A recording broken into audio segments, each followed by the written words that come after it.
नमस्कार दोस्तों, exam nucleus channel में आपका स्वागत है। तो आज हम जानेंगे बौद्ध धर्म के 25 अति महत्वपूर्ण प्रश्नों के बारे में। तो चलिए शुरू करते हैं। क्वेश्चन नंबर 1, बौद्ध धर्म के संस्थापक गौतम बुद्ध का जन्म कब हुआ था? आपको बताना है इसका सही आंसर।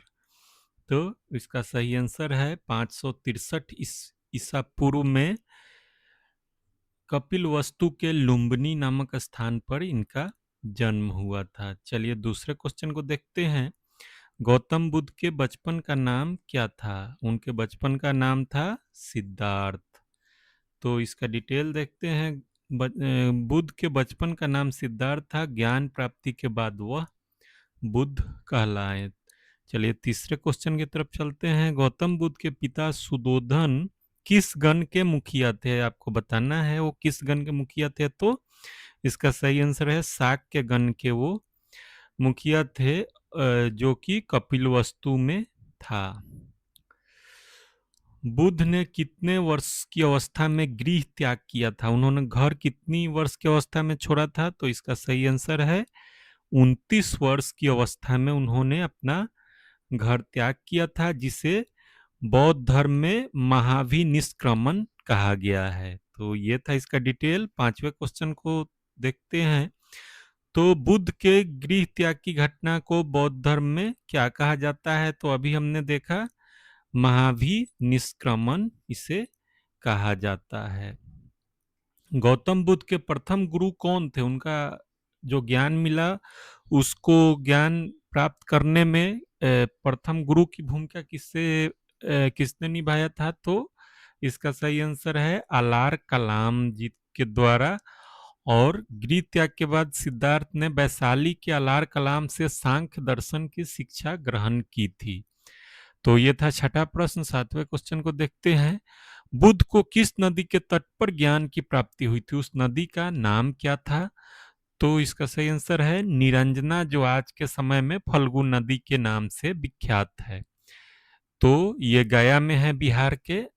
और बैसाख पूर्णिमा की रात निरंजना नदी के तट पर पीपल वृक्ष के नीचे उन्हें ज्ञान की प्राप्ति हुई थी।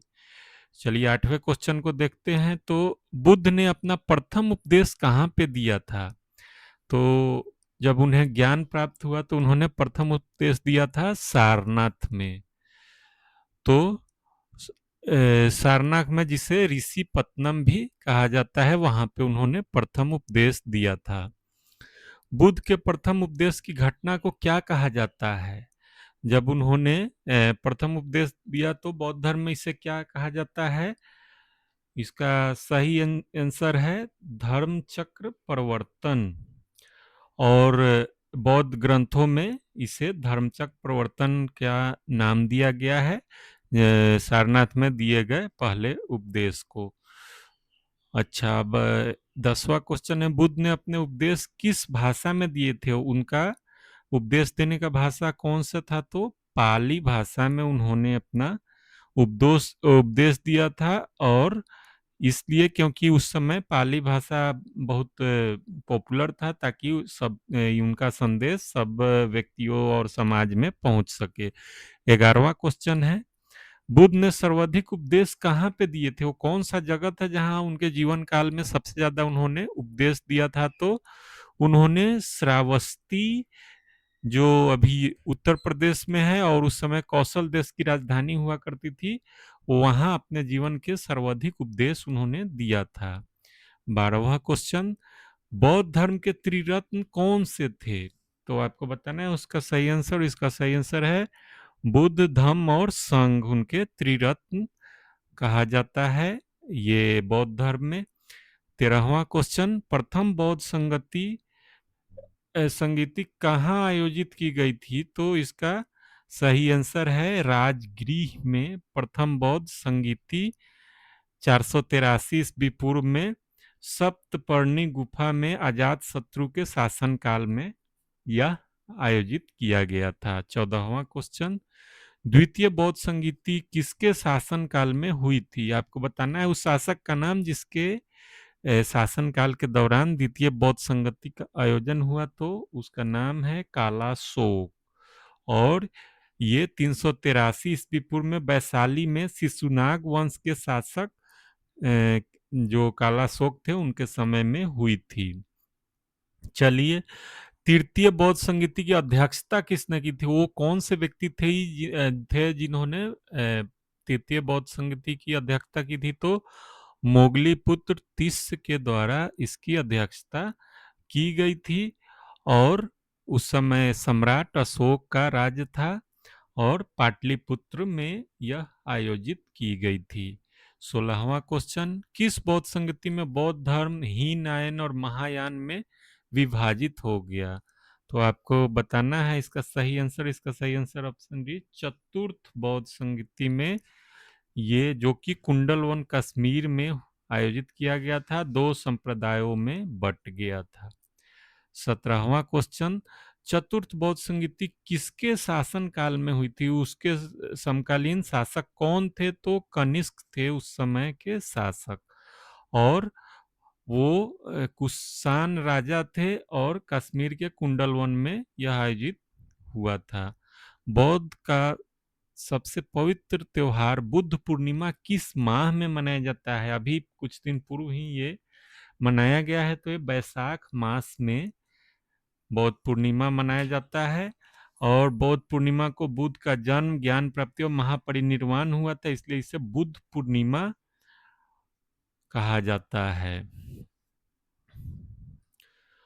बुद्ध के अनुसार दुखों का मूल कारण क्या है? किस कारण मनुष्य दुखी रहते हैं? तो इसका सही आंसर है तृष्णा के कारण मनुष्य दुखी रहते हैं, यही मूल कारण है। तृष्णा मतलब इच्छा होता है। 20वां क्वेश्चन को देखते हैं।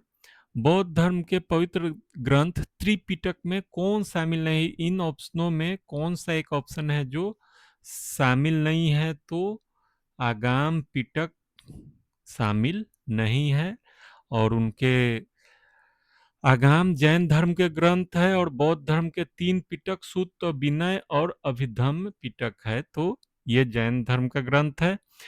गौतम बुद्ध की मृत्यु महापरिनिर्वाण कहाँ हुई थी? वह जगह कौन था जहाँ पे उन्होंने इस संसार को छोड़ा था? तो कुशीनगर में उनकी मृत्यु हुई थी 483 ईस्वी पूर्व में। उनकी उम्र उस समय 80 साल था।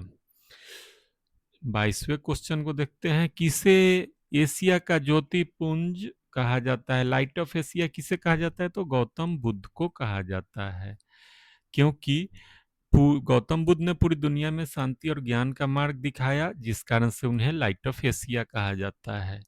23वां क्वेश्चन, जातक कथाएं बुद्ध के किस जीवन से संबंधित है? यह जातक कथाएं क्या है? तो बुद्ध के पूर्व जन्मों की कथाएं को जातक कथाएं कहा जाता है और इसमें 550 काल्पनिक कहानी संकलित है, लेकिन ये सही है नहीं कि ये असल में हुआ था या काल्पनिक है। 24वां क्वेश्चन, बौद्ध के अष्टांगिक मार्ग में कौन सा शामिल नहीं है? इसमें कौन सा ऑप्शन है जो अष्टांगिक मार्ग में शामिल नहीं है? तो आपको बताना है इसका सही आंसर, और इसका सही आंसर है सम्यक चरित्र अष्टांगिक मार्ग में शामिल नहीं है, जबकि अष्टांगिक मार्ग में दृष्टि, सम्यक दृष्टि, संकल्प, वाणी, कर्म, आजीव, व्यायाम, स्मृति और समाधि शामिल है। गौतम बुद्ध की सौतेली माता मतलब विमाता का नाम क्या था जिन्होंने उनका पालन पोषण किया था? तो उनका नाम था महाप्रजापति। गौतमी ने उनको पालन पोषण किया था और क्योंकि उनकी माँ माया देवी की पहले ही मृत्यु हो चुकी थी। चलिए, तो ये था आज का 25 महत्वपूर्ण क्वेश्चन। आप इसका पीडीएफ टेलीग्राम लिंक से डाउनलोड कर सकते हैं और चैनल को सब्सक्राइब जरूर करें और वीडियो को लाइक करें। Thanks for watching.